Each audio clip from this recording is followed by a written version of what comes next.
Welcome to From the Museum. This amp here is the 2203. So just kind of looking back and kind of making sense of these.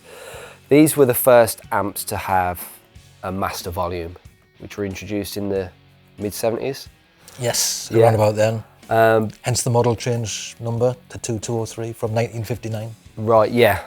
So there is some confusion with these amps because the JMP name appeared on Marshalls from the 60s, didn't they? 68, I think it was. Yeah. But when a lot of guitar players talk about a JMP, they're usually referring to the 70s era, which obviously the amps started to look a lot different. And that was at the request of our distributor at the time, Rose Morris, who wanted to modernise the look of the Marshall amps. The JMP era, if you like, they still had the non-master volume 59s Yes. and 87s. Indeed, yes. They started to look a bit more like this, but then we introduced the master volume series. A lot of the changes were cosmetic. Yep. I mean, for instance, in the early 70s, the corners weren't so chunky. Yeah. The Levant was different. The Levant changed to like what they call elephant grain. Yes. In about the mid-70s, the speaker fret became black in 1975, I think, 74, 75. The rocker switches, of course, replaced the toggle switches. And the ST1 board, which was the internal, was introduced. So it went from being fully hand-wired to semi-hand-wired, let's say. Okay. So yeah, lots of changes made, but the signal path was essentially untouched. Okay. But for the end user, like that master volume, Oh, it was a was godsend. such a game changer, wasn't it? It was a godsend. Yeah. I mean, like I say, the 2203 and 2204, really, these were the first or led the way to the JCM 800, which came Yes. Yes. Which had the same model number, obviously. Just a yes. Yeah, but obviously looks quite different because this has got the 70s. Again, lots of cosmetic changes. Yeah. But again, going back to the 60s era, if you wanted gain, you had to turn the thing up very loud. And also use a pedal, I would say. Yeah. And in the 60s, it was fuzz boxes. Yes. There was no such thing as, or treble boosters. Yep. Treble boosters, if you actually hammered the front end with a treble booster, it wouldn't get trebly, it would just compress and actually it's a really nice, lots of guitarists, you'll find Tony Iommi, Brian May, Richie Blackmore, Rory Gallagher. Yeah. Got their overdrive sounds with treble boosters, not fuzz boxes. Okay. And then various other guitarists use fuzz boxes. Yeah, so the treble booster really just pushes that front end. Yeah. Makes you. Yeah, it can't handle the extra treble, so it just turns it into compression on the upper register, so it thickens the sound on the high end. Sure. Which is what you want. You don't want the bottom end getting... No, because it turns to mud, doesn't it? Yeah. You keep that clarity with the treble But booster. Hendrix obviously is the most famous exponent of a fuzz face, you know. Yes. He did it with fuzz boxes. Fuzz face, which was quite a dynamic fuzz box. Jeff Beck, Jimmy Page, of course. Yeah. Colour sound, tone benders. All the greats. Yeah. Great sounds, great tones. So, again, the idea was, in the mid-70s, was to obviously control the volume, but really people wanted that gain without losing their hearing. So the master volume control is something we take for granted now, really, because most amps have it. Yes, I mean, to be honest, the master volume is a true volume. The volume on a Marshall up to then was really the gain. Yes. The gain control. So you control the gain without being able to control the volume, if you like. So the master volume is usually at the end of the circuit, so you can get all the gain you want, and then go, right, I want all that gain at that level. Yeah. You know, whereas you couldn't do that before. No. It was, you turned the gain up and it was like, Yeah. you know, the first 15 rows were like, Yeah, no matter what size of the venue, they were getting their heads torn off, weren't they? Yeah.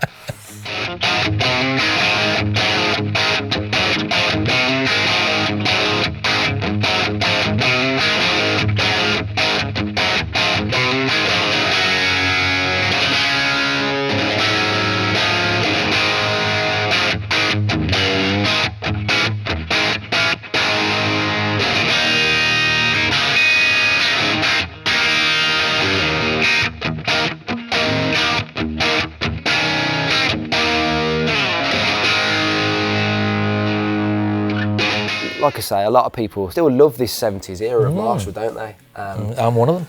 Yeah, yeah. So obviously 60s, 4 inputs, no master volume. 70s was this kind of 2203, 2204. And also still having the 59 and the 1987. Yeah, so you could still get the 4 input designs, but with the modern. They added the master volume ranges, yes. Yeah, okay. Which then paved the way for what we know as now the JCM 800. Yes. In 1980, I believe that came out, which changed to JCM. Yes. James Charles Marshall. There we go. So another name change, and a very, very popular range with all of the 80s. Obviously the 80s was the big hair rock and all that, yeah. all the American sort of things. Some slight signal path changes. They were very treble boosted, the response, which was great for humbuckers. Sure. But for single coil players, could be a bit aggressive on the top end and not enough bottom end. But the music at the time was very humbucker. Everything was hot rodded, wasn't it? Very high much so. guitars. Yeah. And, So the JSM 800 is very, very popular with all of the guys who play that, that sort of genre. And cosmetic changes, significant cosmetic changes. The letterbox opening became a full width panel. Yep.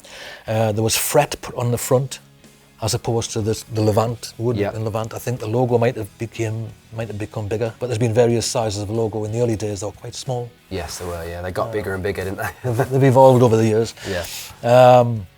So yes, I mean, and like the JCM 800s were very popular with what you would call the classic, certainly American hair rock bands, like some Motley Crue and all of that sort of everything that was happening at the time. It's quite interesting what you said earlier, because... But not Van Halen, you see, people... He was still using plexis. He was still using JMPs. Yes, yeah. It's interesting what you said earlier, because even though these were 2203s, and then the 800, which we sell, we still produce now, the 2203, there is a different sound though, isn't there, from that period? Like you say, they're a lot brighter. These are a lot less sort of rolled off on the top end, would you say? A bit more suited for the negative feedback network changed, which allowed a lot more of the high frequencies not to be sent back into the preamp to cancel out. So it could actually, you could actually have a lot more high-end response from the 800s than you could from the previous to that, like this model. Here. So yes, very treble boosted. And that was probably based on feedback from artists. Yeah. I would say who wanted that, after they deafened themselves and couldn't hear the top end, they needed a bit more top end. They've lost all the high register from the hearing anyway, yeah. They needed a bit more top end so they could deafen themselves even more.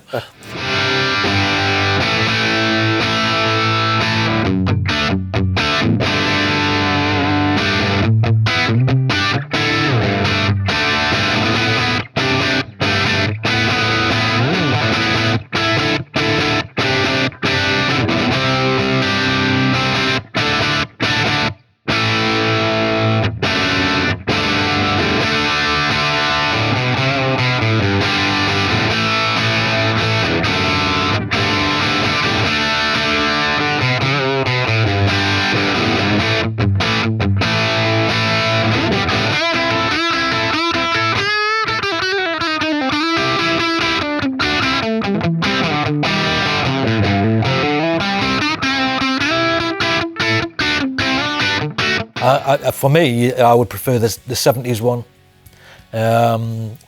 For reasons I said before, I'm a Strat player, and the 800s are a little bit too aggressive. Even if you turn the top end down, they're still, So, but I mean, you get someone saying the opposite. They prefer the 800s from the 80s because it does more what they want. Yeah. So it's very subjective. There's no better. It's just different. So we've got this red 2203 here. Looking back, I remember there was like a fawn. You could see purple ones about as well. I mean, again, we have the design store now, so people can order custom colours of our amplifiers from our catalogue. But back then, I think this was the first time I'd seen different colours on amps.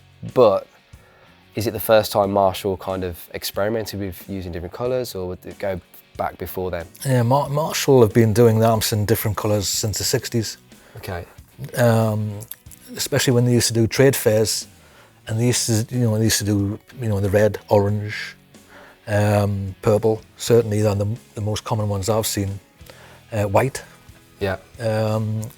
And you could actually buy these things as well. Okay. There's lots of people who've got purple ones and orange ones, from those days. Yeah. So yeah, Marshall's been doing it pretty much since the very early days. Okay.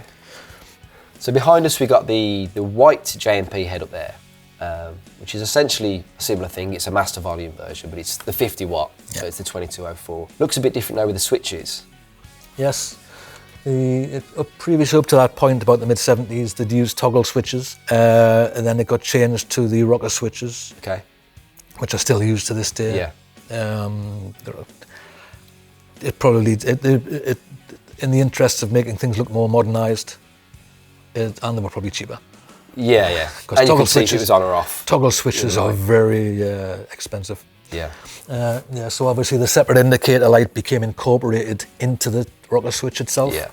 Yeah. On the power switch. So yeah, just one of the many changes. So is that an easy way to spot an earlier example of a JMP head? Anything that would have had toggle switches on would have been before about 1975, 74, 75, something like that.